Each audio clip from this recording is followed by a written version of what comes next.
Mutual fund में stock की investment एक तरह का ट्रैप है, तो आपको कैसा लगेगा? तो वो जो लोग 100%, 80%, 60% का मुनाफा ले जा चुके हैं, वो क्या हैं?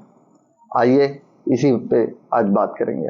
हमारी मार्केट ने स्टॉक्स के तमाम तर रिकॉर्ड तोड़ दिए। पीएसएक्स एक नई बुलंदियों को सर करने चला है और हर सरमायादार, चाहे वो बन चुका है सरमायाकार या नहीं बना, वो इस बात की सोच में गुम है कि मैं कैसे पीएसएक्स या स्टॉक मार्केट का चैंपियन बन के वही सरमाया हासिल कर सकूं जो लोग कर चुके हैं या जो लोग करते आ रहे हैं। अगर हम देखें तो माजी में स्टॉक मार्केट ने 50%, 80%, 150% तक के म्यूचुअल फंड कैटेगरी में रहते हुए रिटर्न्स दिए और 2 साल के अरसे में, 1 साल के अरसे में काफी लोगों ने उससे मुनाफा कमाया।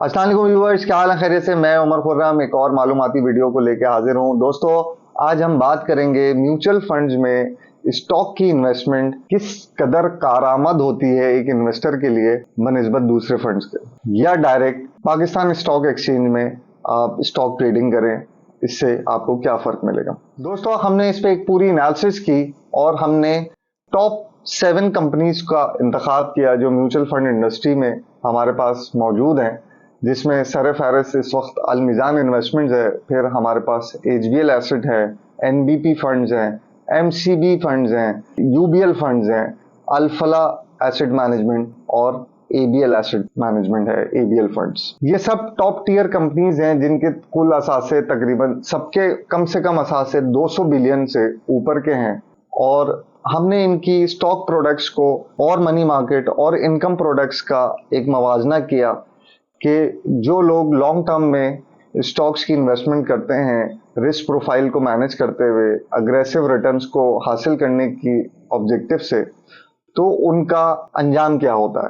ये बात बिल्कुल दुरुस्त है कि पिछले 1 साल, 2 साल, 3 साल के अरसे में पाकिस्तान की स्टॉक मार्केट ने तमाम तर रिकॉर्ड तोड़े और अपने सरमायादार को एक बेहतरीन रिटर्न दिया एक बहुत कम अरसे के अंदर। लेकिन इस बात में इस टाइमिंग का होना बड़ा ज़रूरी था कि कौन ऐसा सरमायाकार था जो इस 1, 2 और 3 साल के अरसे में स्टॉक के अंदर इन्वेस्टेड रहा या इन्वेस्टमेंट की। थोड़ा सा हम फिगर्स के ऊपर बात करते हैं। इक्विटी फंड्स, इन्हीं 7 कंपनीज जिसका हमने अभी जिक्र किया, इनका जो 1 साल का रिटर्न है वो तकरीबन एवरेज इन 7 कंपनीज का जो 1 साल का रिटर्न है स्टॉक प्रोडक्ट्स में वो तकरीबन 65% रहा, जबकि 5 साल का इन्हीं कंपनीज का रिटर्न एब्सोल्यूट एवरेज आउट करते हैं अगर फी साल पे तो 40% रहा। लेकिन इन्हीं प्रोडक्ट्स को अगर हम देखें 10, 12, 8, 15 सालों में, जब से ये इन कंपनीज में ये स्टॉक की प्रोडक्ट्स लॉन्च हुई हैं, तो इनका जो एवरेज रिटर्न रहा है वो 14.78% रहा, यानी कि लेस देन 15% पर ईयर।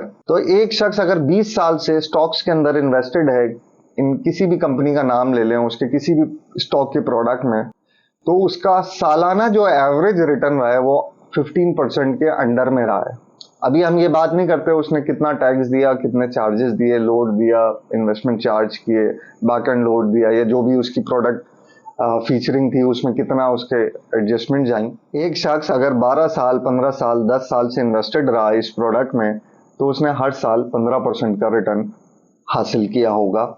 इस बात से ये बात बाहर आती है। इसके बरक्स इनकम और मनी मार्केट में भी अगर यही बात हम देखें तो 5 साल और 1 साल के रिटर्न तो कमोबेश 20% 1 साल का रहा इन्हीं कैटेगरीज में और 5 साल का रिटर्न 15-16% रहा, जबकि एवरेज आउट रिटर्न अगर वही सिंस इंसेप्शन की बात करेंगे 12 साल, 10 साल, 8 साल, जब से भी ये प्रोडक्ट्स इन कंपनीज के एवरेज आउट हुए हैं, तो इनकम कैटेगरी का जो रिटर्न रहा वो तकरीबन 12% रहा और मनी मार्केट का तकरीबन 15% रहा, 14.70% के करीब।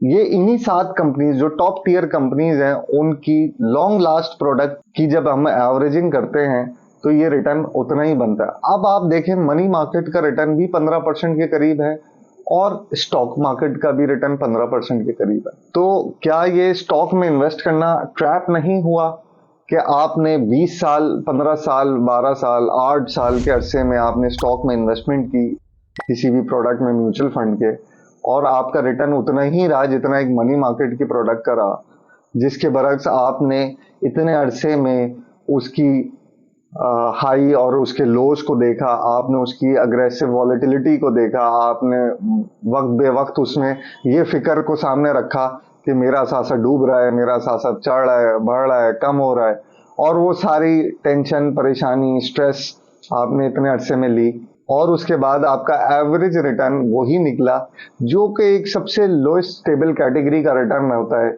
जिसमें आप मुमकिन तौर पे 100% फायदे में होते हैं। वो है मनी मार्केट या इनकम मार्केट की प्रोडक्ट्स जो लो रिस्क या लो टू मीडियम रिस्क के ज़मरे में फॉल करती हैं, और उनके भी रिटर्न 12% और 14-15% के एवरेज सिनेरियो में खड़े।